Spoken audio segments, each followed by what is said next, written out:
신약성경 마가복음 10장입니다. 마가복음 10장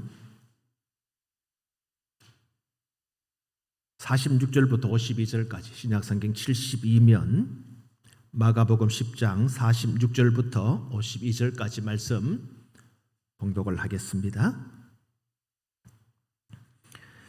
그들이 여리고에 이르렀더니 예수께서 제자들과 허다한 무리와 함께 여리고에서 나가실 때에 디메오의 아들인 맹인 것이 바디메오가 길가에 앉았다가 나사렛 예수시란 말을 듣고 소리질러 이르되 다윗의 자손 예수여 나를 불쌍히 여기소서 하거늘 많은 사람이 꾸짖어 잠잠하라 하되 그가 더욱 크게 소리질러 이르되 다윗의 자손이여 나를 불쌍히 여기소서 하는지라.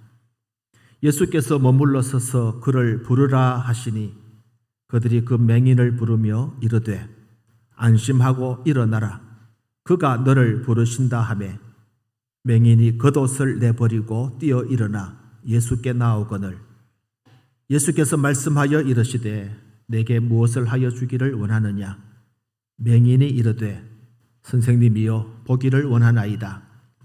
예수께서 이르시되 가라 내 믿음이 너를 구원하였느니라 하시니 그가 곧 보게 되어 예수를 길에서 따르니라.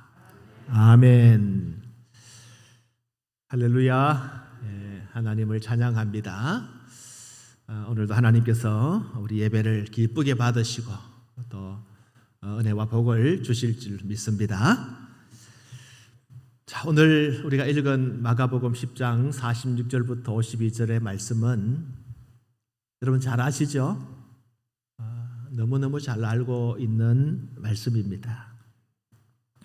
예수님께서 제자들과 허다한 무리들과 함께 갈릴리 쪽에 계시다가 요단강 쪽에 계시다가 이제 예루살렘에 들어오셨다가 다시 나가실 때 여리고에 들어오셨다가 예루살렘으로 가시기 위해서 여리고를 나가실 때 일어난 일입니다.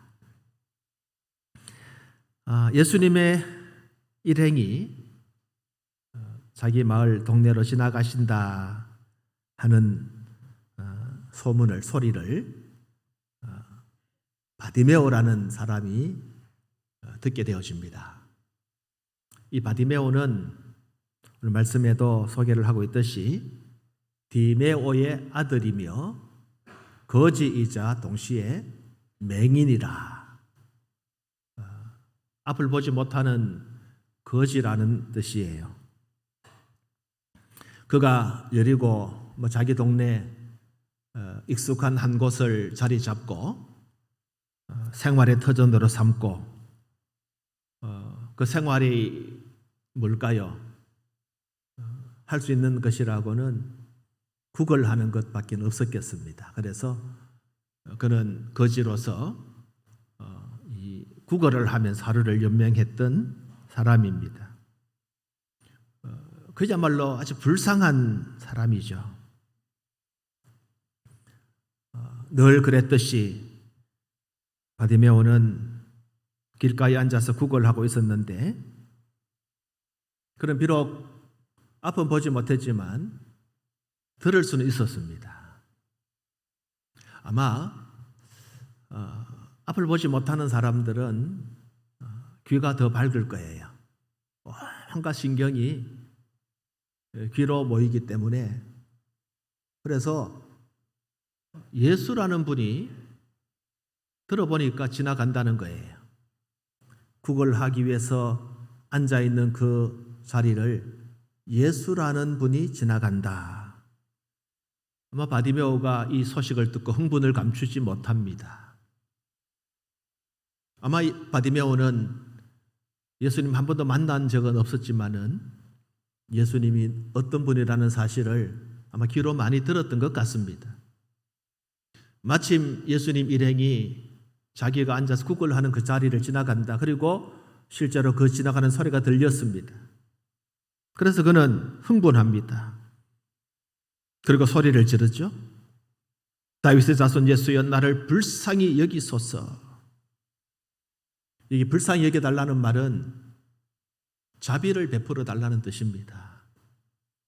자비를 베풀어 달라. 그는 자비가 그리운 사람이에요. 자비를 받고 싶은 사람이에요.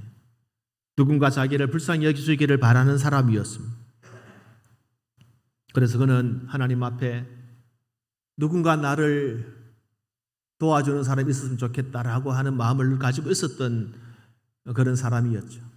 마침 예수님 지나가신다 하니 예수님에게 소리를 지릅니다. 예수님, 나를 불쌍히 여겨 주십시오.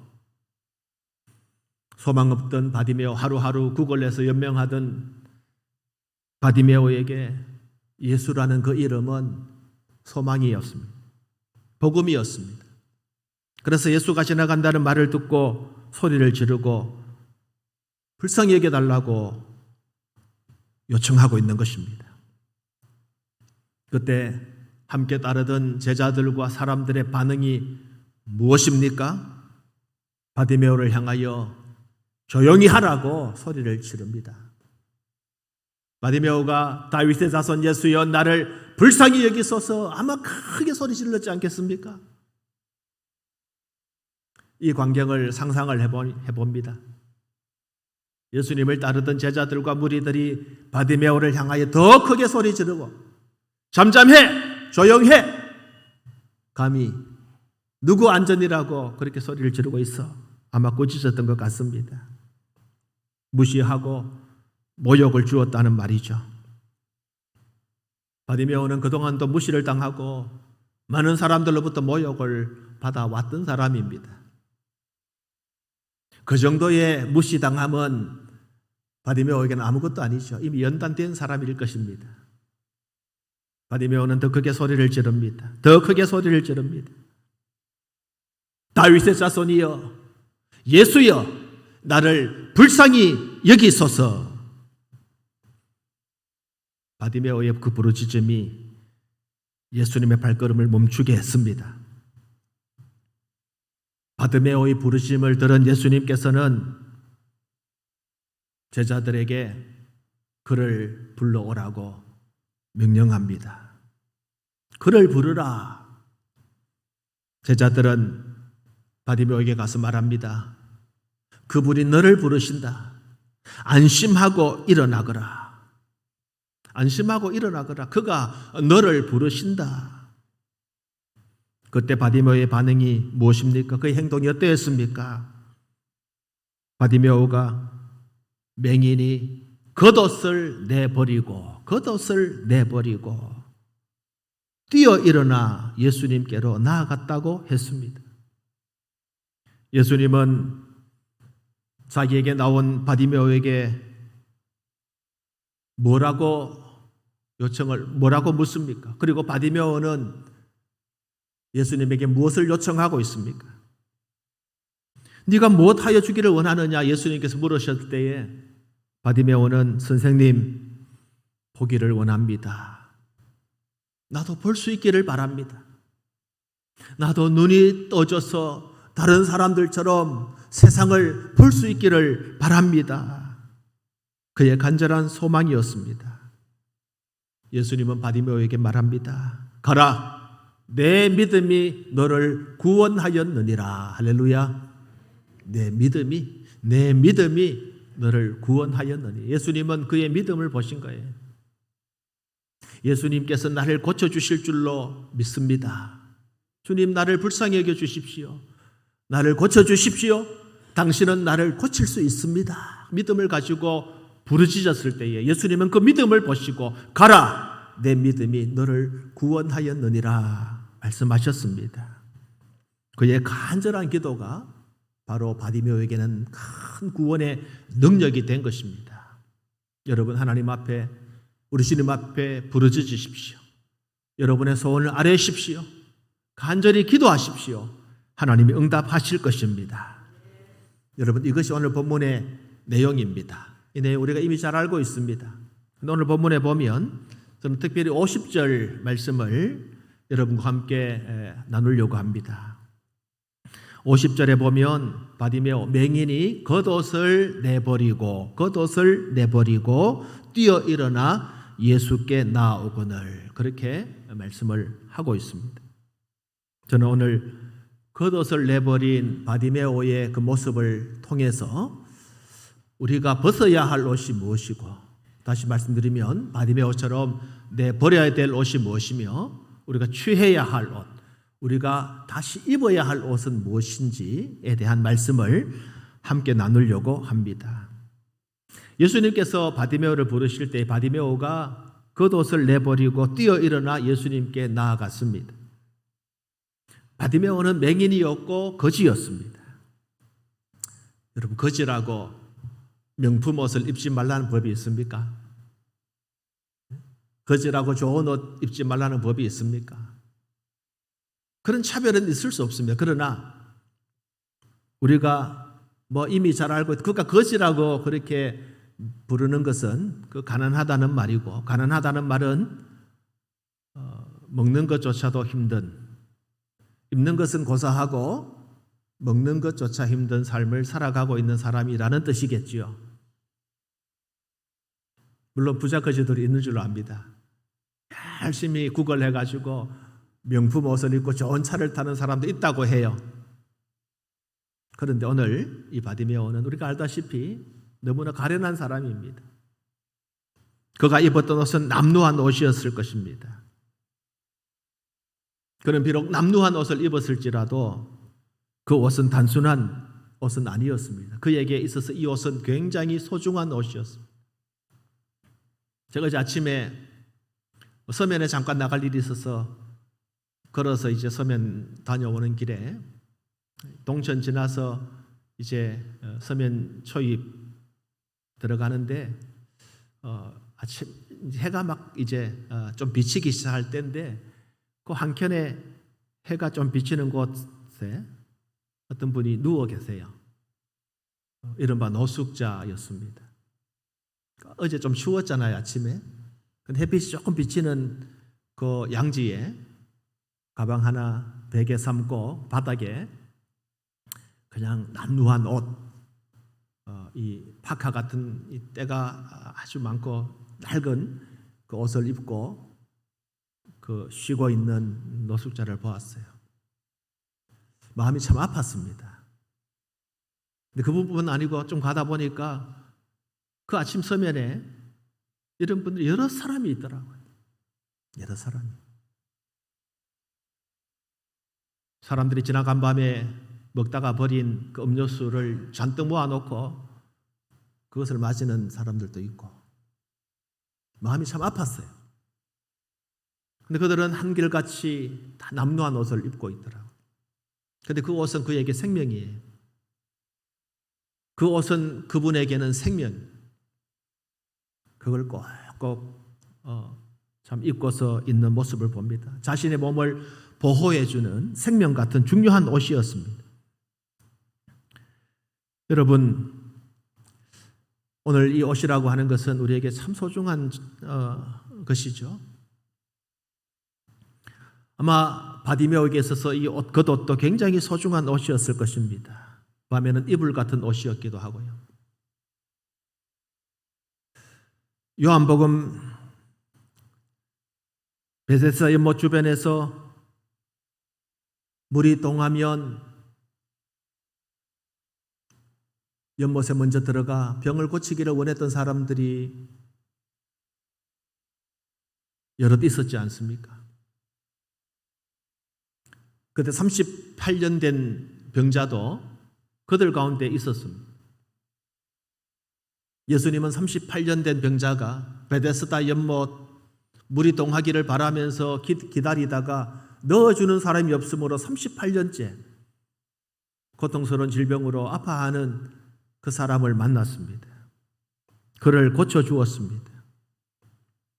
그가 가지고 있었던 것은 바로 바디메오처럼 겉옷이고 어쩌면 그 겉옷이 자리가 되어지고 그 자리에 앉아서 누군가 자신을 베데스다 연못에 넣어주기를 바랬던 그 소망을 가지고 살았던 사람입니다.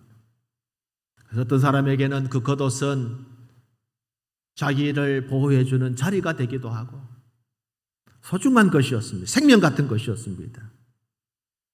바디메오에 있어서 이 겉옷이라고 하는 것은 아마 소중한 자산이었을 것입니다. 여러분 요즘 옷이 굉장히 많죠. 옷 너무 많아가지고 1년에 한 번도 입지 않고 걸려져 있는 옷들도 여러 벌이 될 겁니다. 여러분 한 해에 옷이 몇 벌 전 세계에서 만들어지신지 아십니까? 지난 7월 달에 환경 스페셜이라고 하는 그런 탐사 보도 프로그램이 있었는데 놀랍게도요, 한 해 이 지구상에 만들어지는 옷이 약 1천억 벌입니다. 1,000억 벌입니다. 1,000억 벌. 지구상의 인구가 약 78억, 80억 가까이 되는데 1년에 만들어지는 옷이 한 1,000억 벌.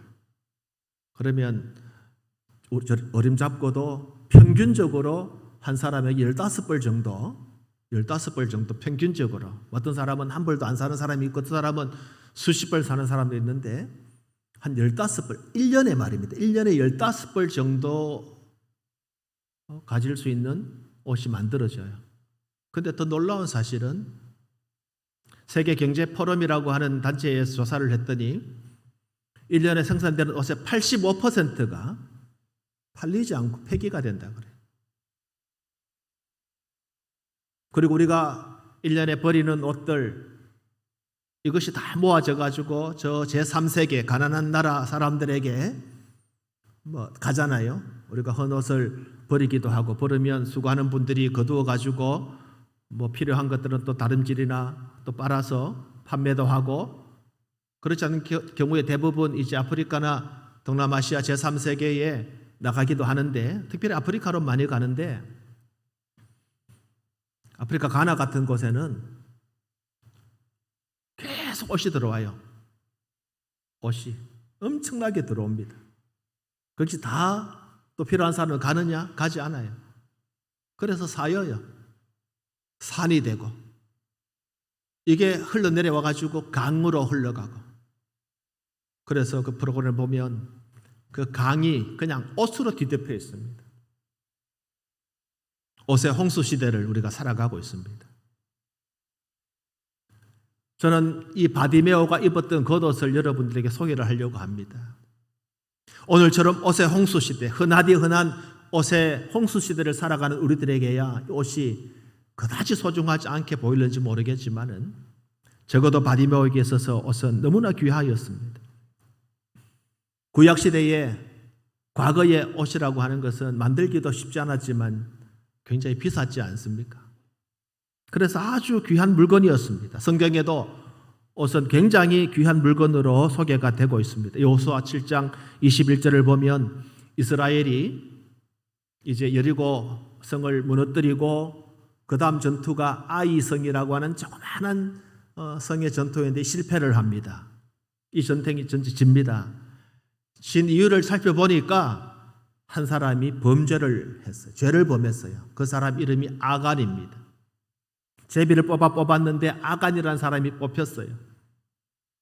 실상은 그가 하나님 앞에 온전히 바친 물건 가운데 몇 가지를 몰래 감추었기 때문에 하나님께서 이스라엘을 벌 주신 거예요. 뭘 감추었습니까? 신날산의 아름다운 외투 한 벌, 은 200세겔, 금 50세겔. 여러분, 여기 금, 은은 이해가 됩니다. 지금도 금이나 은은 귀한 소중한 그런 보석이기도 하고 물건이죠. 비싼. 근데 옷 한 벌, 이것하고 은 200세겔, 금 50세겔 동등한 위치에 두고 그걸 숨겼다라고 하는 거예요. 그만큼 옷이 소중한 시대였다라고 하는 것입니다. 열왕기하 7장에 보면 8절에 이스라엘이 저 아람 군대에 이제 침공을 받아가지고 사마리아가 포위를 당합니다. 그래가지고 이제 포위당하고 오랜 시간이 지나니까 이제 곡식이 떨어지고 먹을 것이 없어집니다. 그때 이 사마리아 성에 나병 환자들이 있었어요. 그들이 이렇게 생각합니다. 이 사마리아 성에 갇혀가지고 굶어 죽으나 우리가 아람 나라 사람들이 항복하고 항복하러 가다가 칼에 맞아 죽으나 이래 죽거나 저래 죽거나 마찬가지니까 혹시라도 가서 우리를 살려주고 먹을 것쯤으로 살 것이고 하는 그런 생각을 가지고 이 나병 환자들이 아람 진영으로 갑니다. 근데 놀라운 일이 벌어졌어요.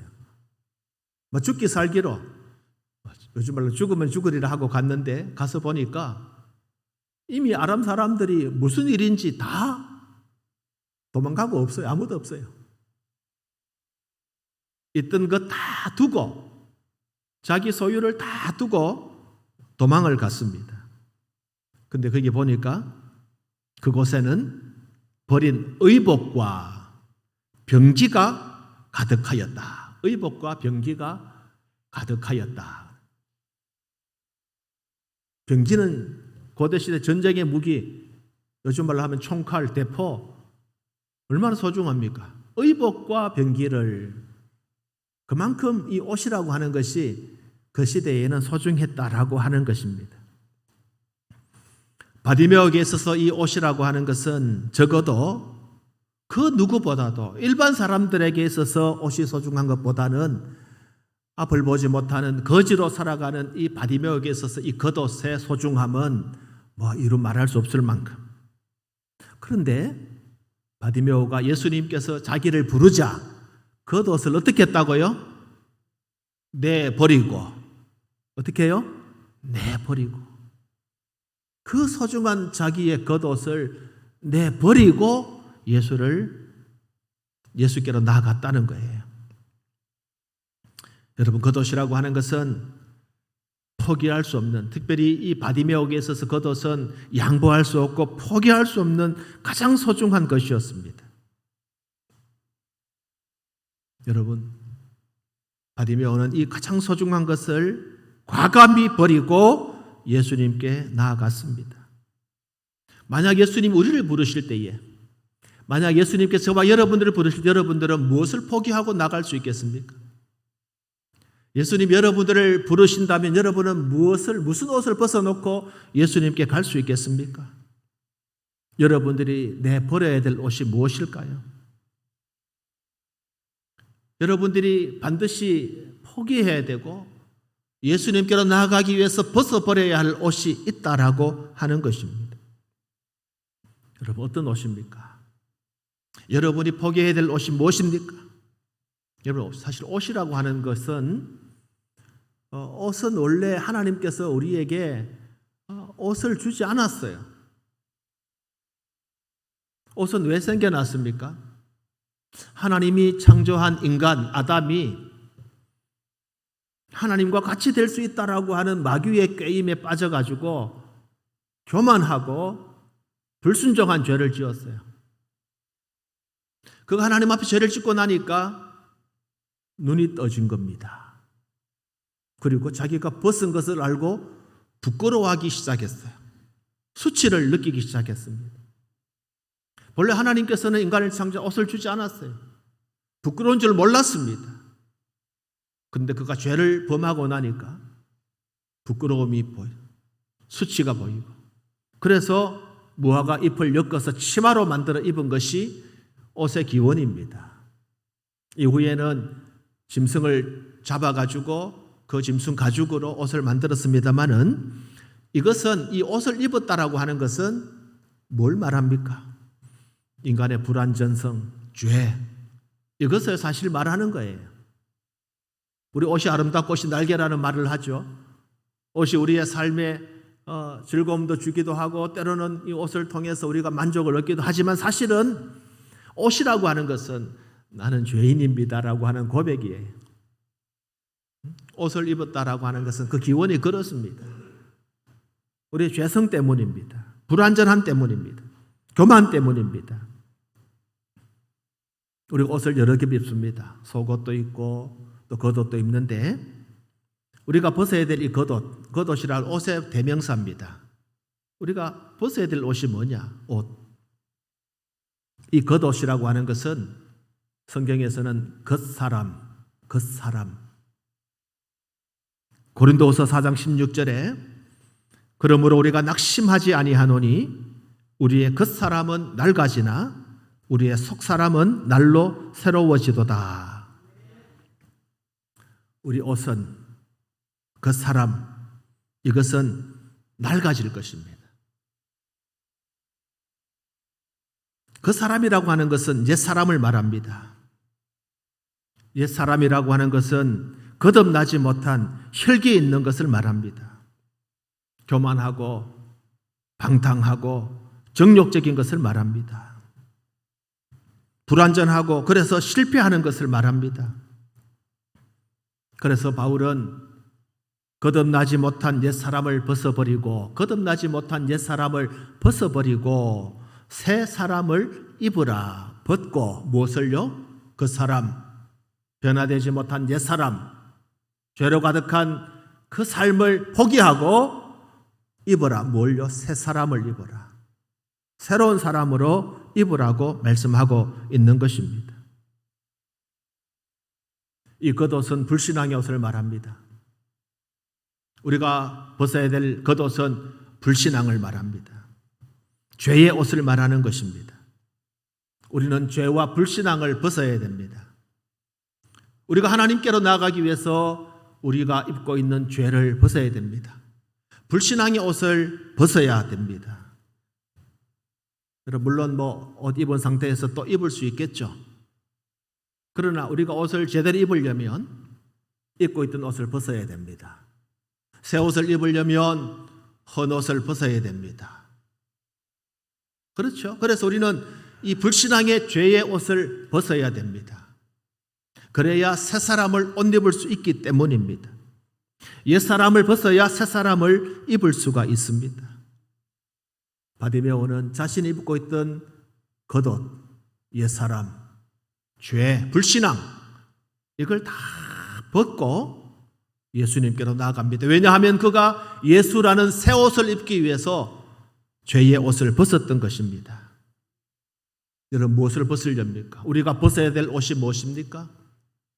불신앙의 옷을 벗어야 됩니다. 여러분 죄의 옷을 벗어야 됩니다. 여러분에게 불신앙이 있습니까? 믿노라 하면서도 믿지 못하는 그 나의 교만함이 있습니까? 다 벗어버리십시오. 불신앙의 옷 벗어버리십시오. 그리고 이제 우리가 새 옷을 입어야 됩니다. 우리가 입어야 될 옷, 그건 새 옷입니다. 새 옷이라고 하니까 깨끗한 그냥 여러분 새로 만든 옷을 말하는 건 아니에요. 새 옷이 무엇일까요? 우리가 입어야 될 새 옷이 무엇일까요? 로마서 13장 12절 밤이 깊고 낮이 가까웠으니 그러므로 우리가 어둠의 일을 벗고 빛의 갑옷을 입자. 할렐루야. 어둠의 일을 벗고, 어둠의 일은 무슨 옷입니까? 옛날 옷, 겉옷, 불신앙의 옷, 옛사람. 이걸 벗고 뭘 입자고요? 빛의 갑옷을 입자. 빛의 갑옷을 입자. 또 14절에는 오직 주 예수 그리스도로 옷 입고 정욕을 위하여 육신의 일을 도모하지 말라. 뭘 입으라고요? 예수 그리스도로 옷 입고. 우리가 입어야 될 옷은 예수 그리스도의 옷입니다. 예수라는 옷을 입으라는 겁니다. 불신의 옷을 벗고 예수 믿음의 옷을 입으라는 거예요. 예수 그리스도로 옷 입고 어둠의 죄악을 이기는 길은 빛을 비추는 것입니다. 빛은 예수 그리스도입니다. 빛의 갑옷, 곧 예수 그리스도를 입으면 죄의 어둠이 물러간다는 거예요. 우리가 예수님의 빛의 옷을 입을 때에 우리는 죄를 이길 수가 있는 것입니다. 우리가 예수님을 옷 입을 때 육신의 일을 도모하지 않게 되어집니다. 죄의 옷을 입고 있으면 하는 일 하나하나가 육신의 일입니다. 죄의 일입니다. 그러나 육신의 옷을 벗고 예수 그리스도의 빛의 갑옷을 입는 사람은 육신의 일을 도모하지 아니하고 육신의 일을 떠나고 하나님의 일을 하게 되어지는 것입니다. 그러므로 빛의 갑옷을 입읍시다. 예수 그리스도로 옷 입으시기를 축원합니다. 우리가 입어야 될 옷은 어떤 옷일까요? 한번 따라 하시겠습니다. 믿음의 예복. 우리가 입어야 될 옷은 믿음의 예복입니다. 믿음의 예복. 마태복음 22장에 보면 한 임금이 혼인잔치를 베풀고 손님들을 청합니다. 그런데 손님들이 응하지 않아요. 이런저런 핑계를 댑니다. 그래서 누구나 아무나 만나는 대로 잔치자 청하라 해가지고 사람들이 왔어요. 임금이 손님들을 보기 위해서 다니다가 한켠에 예복을 입지 않고 들어와 있는 사람을 발견하게 되어집니다. 마태복음 22장 13절에 예복을 입지 않고 들어온 그 사람을 향하여 임금은 이렇게 말합니다. 손발을 묶어 바깥 어두운 데 내던지라. 거기서 슬피 울며 이를 갈게 되리라. 믿음의 예복을 입지 아니한 사람에게 손발을 묶어 바깥 어두운 데 내던지라. 그는 거기에서 슬피 울며 이를 갈게 될 것이다. 여러분, 우리가 천국을 소망하고 살아갑니다. 믿음의 예복을 입지 아니하고서는 누구도 천국에 들어갈 수가 없습니다. 믿음이 없이는 하나님의 나라에 들어갈 수 없고 믿음이 없이는 하나님 나라를 볼 수가 없는 것입니다. 그 믿음이 무엇이라고요? 바로 우리가 입어야 될 겉옷입니다. 믿음의 옷입니다. 믿음의 예복입니다. 하나님의 나라에 입고 가야 될 믿음의 예복, 그걸 입어야 됩니다. 우리가 입어야 될 옷이 무엇입니까? 믿음이라고 하는 예복을 입어야 됩니다. 여러분의 겉옷을 다 벗고 이제 믿음의 예복을 입으십시오. 또한 우리가 입어야 될 옷은 새 사람이라는 옷입니다. 새 사람이라는 겉옷을 우리가 입어야 됩니다. 에베소서 4장 22절부터 24절에 이렇게 말씀합니다. 너희는 유혹의 욕심을 따라 썩어져가는 구습을 따르는 옛사람을 벗어버리고 오직 너희의 심령이 새롭게 되어 하나님을 따라 의와 진리의 거룩함으로 지으심을 받은 새 사람을 입으라. 옛사람, 구습을 따르는, 썩어져가는 구습을 따르는, 육신을 따라 썩어져가는 구습을 따르는 옛사람을 벗어버리고 하나님의 의와 진리의 거룩함으로 새 사람을 입으라 말씀하고 있습니다. 옛사람은 하나님 말씀을 떠나서 자신의 생각과 욕심대로 사는 사람들을 말합니다. 영적인 무지함, 영적인 우둔함을 가지고 살아가는 사람들입니다. 이런 사람들은 필시 영적 방탕한 삶을 살 수밖에 없습니다. 그것은 자신을 생명으로부터 멀어지게 하는 것입니다. 우리는 이러한 옛사람을 벗어야 됩니다. 그리고 새 사람을 입어야 하는 것입니다. 새 사람이 무엇입니까? 우리가 입어야 될 옷 새 사람은 무엇입니까? 예수님을 믿음으로 구원을 받아서 의로움과 거룩함으로 새롭게 창조되어진 하나님의 사람, 하나님의 백성.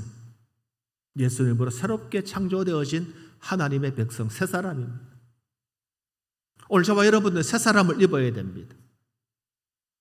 새롭게 창조되어진 하나님의 사람이 되어져야 됩니다. 옛사람과는 완전히 구별된 존재로 살아야 됩니다. 옛 성품을 버려야 됩니다.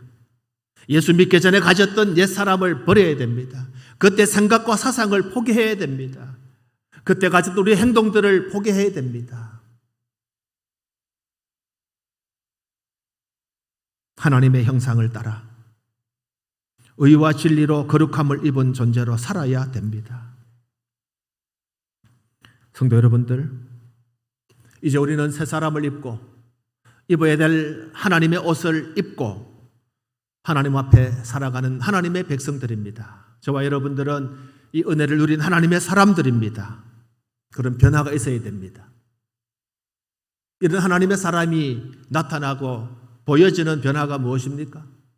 예수 믿을 때나 믿지 않을 때나 똑같고 말이나 행동이나 똑같고 삶이 똑같다고 하면 여전히 그는 아직도 겉옷을 벗어 옛사람의 겉옷을 벗지 못한 사람이고 아직 새사람을 입지 못한 사람일 수밖에 없습니다.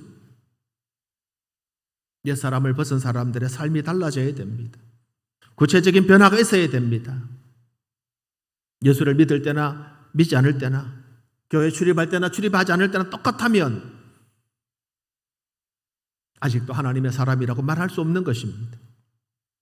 어떤 변화가 있어야 되겠습니까? 새 사람이 되려면 어떤 삶을 살아야 되겠습니까? 물론 우리는 아직도 미완성입니다.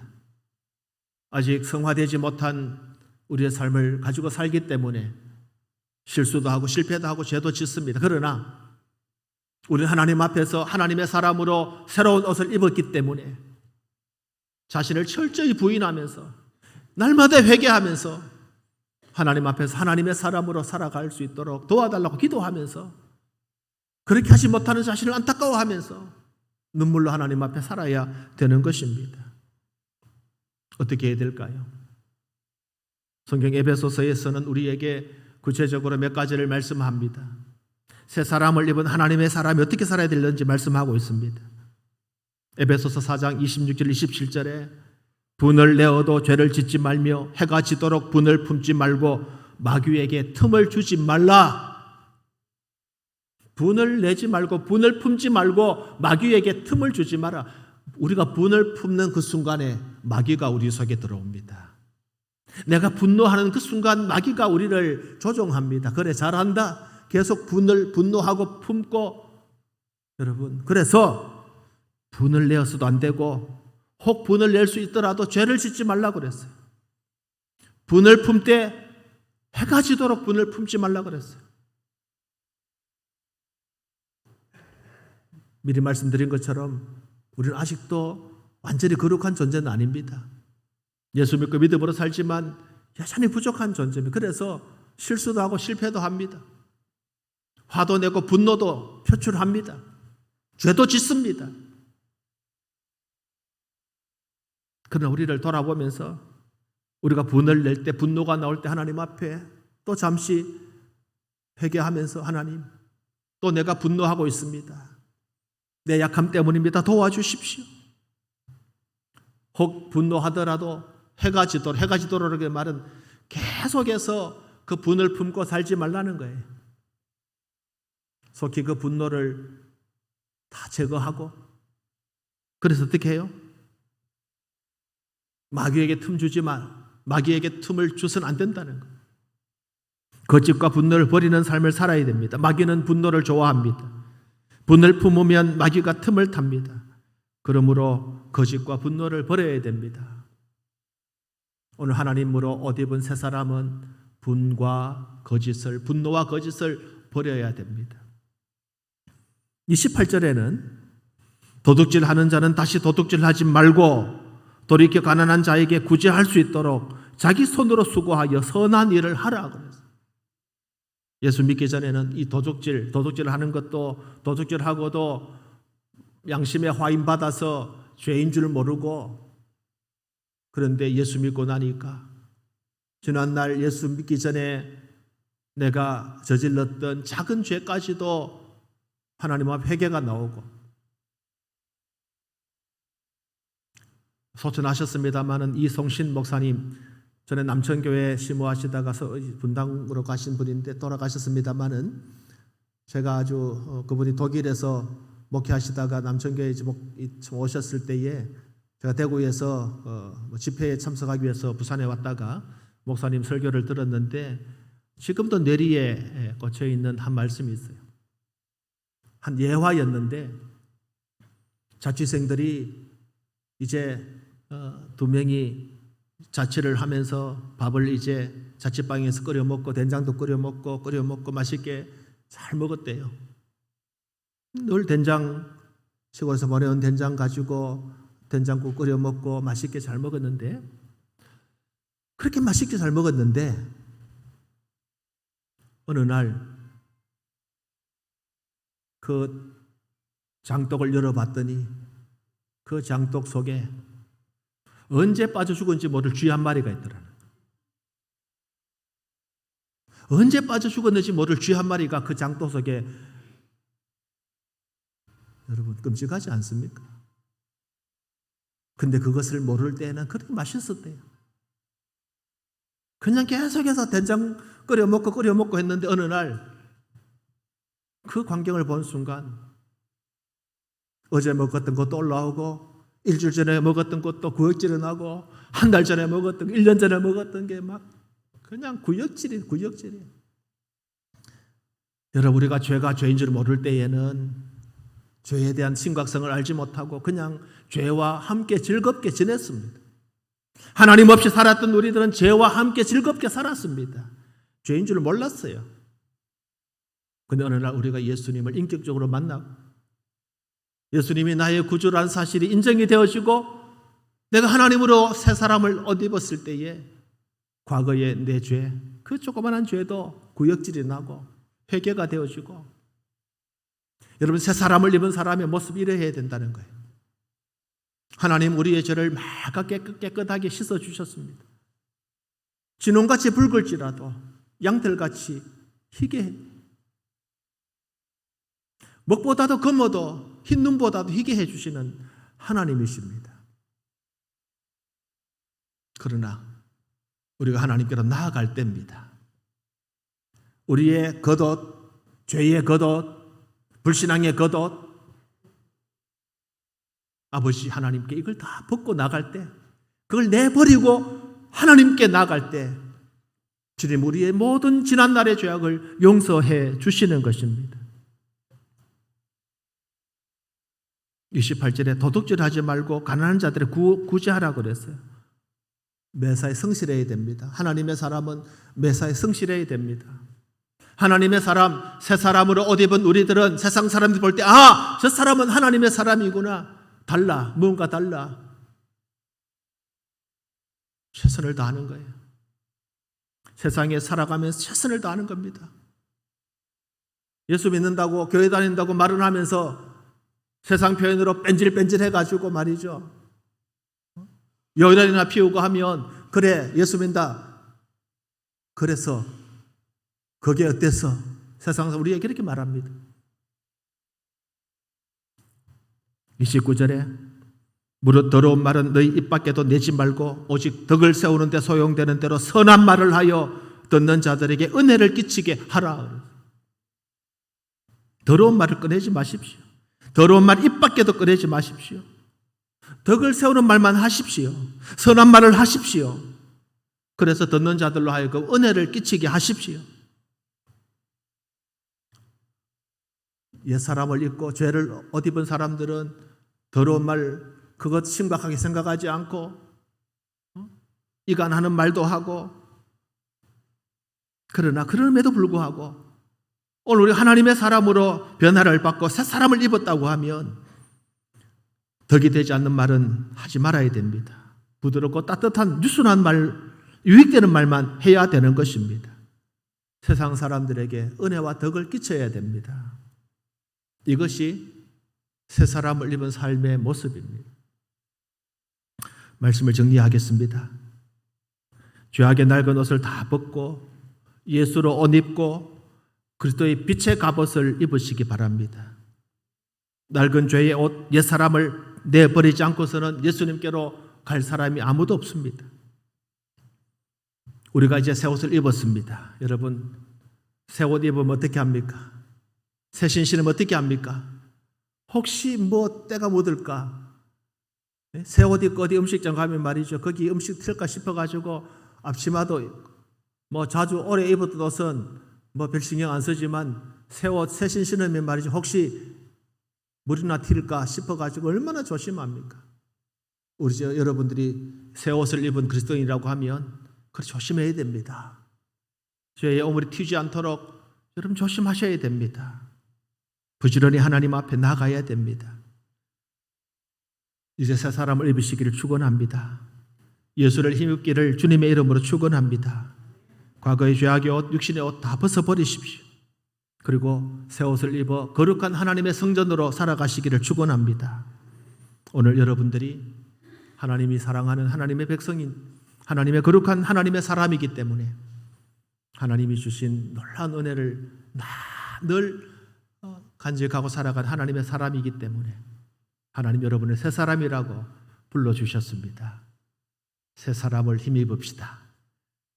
벗을 옛 사람을 온전히 벗고 옛 사람도 입고 그 위에 새 사람 입는 것이 아니라 옛사람은 완전히 내버리고 의의 면류관 기대하면서 주님으로 새 사람을 옷 입는 저와 여러분 되시기를 주님의 이름으로 축원합니다.